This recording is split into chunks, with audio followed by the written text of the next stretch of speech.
Alright. So, ang nakikita po natin sa ating harapan, yan po ay si Mireo model.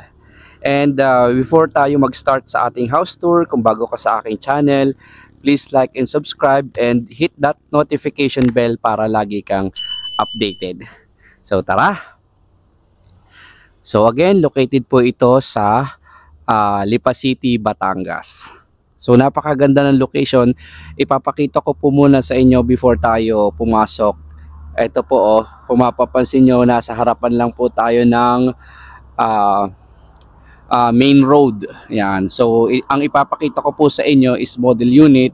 So, ang ganda ng location. Few minutes away makakarating ka sa SM Lipa, De La Salle Lipa, and sa city proper ng Lipa.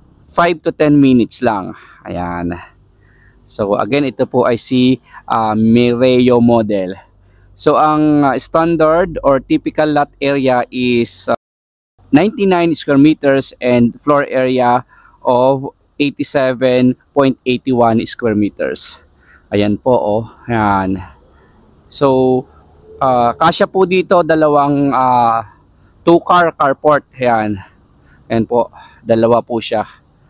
Ayan. So, pasok tayo. Dito sa harapan natin, sa harap ng bahay, may space pa tayo dito for garden. Ayan. So, kung mahilig kang magtanim ng mga halaman, ito, pwedeng-pwede sa'yo. Ayan po, si Mireo model. Ayan po. Ipapakita ko lang po ulit.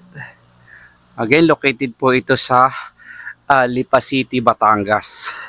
So, ito po yung turnover natin. So, ganito po siya.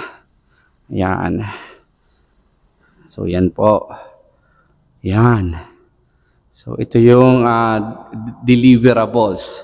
So, ito po. Nandito tayo sa ating living area or receiving area. So, pasukin natin. Ayan po. Banda doon, ito yung ating dining area, kitchen area. Ayan po. So, kasama sa turnover yung overhead cabinet and itong under counter cabinet. Yan. Meron tayong isang bedroom dito sa ground floor.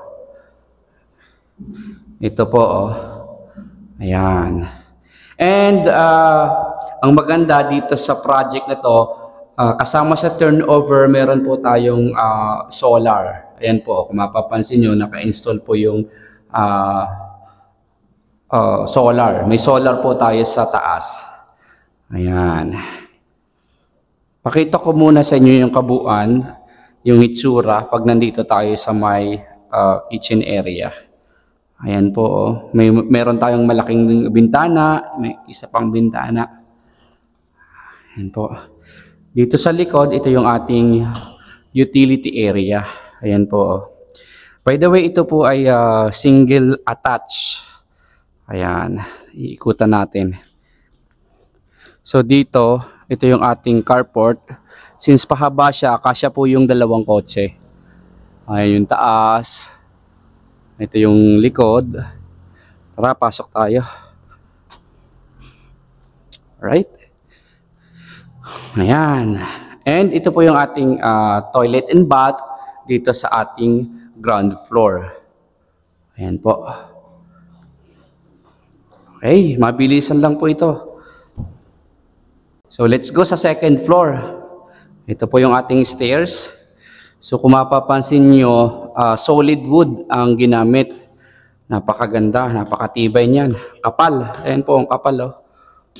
Ayan. Dito sa ating second floor, meron po tayong 3 bedrooms. So, isa-isahin natin. Ito, dito sa ating left side, sa bedroom 1. Ito po si bedroom 1. Meron po tayong dalawang bintana.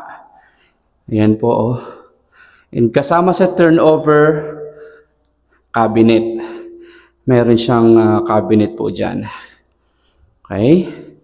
Then, bedroom 2. Ito po, oh, si bedroom 2. Ayan.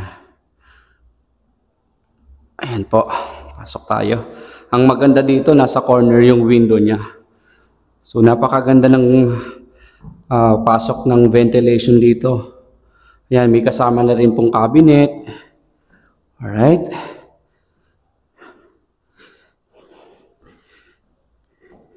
And then, ito po si bedroom 3. Okay. So, yung second bedroom na pinakita ko sa inyo, siya yung master bedroom. Kasi siya yung pinakamalaki.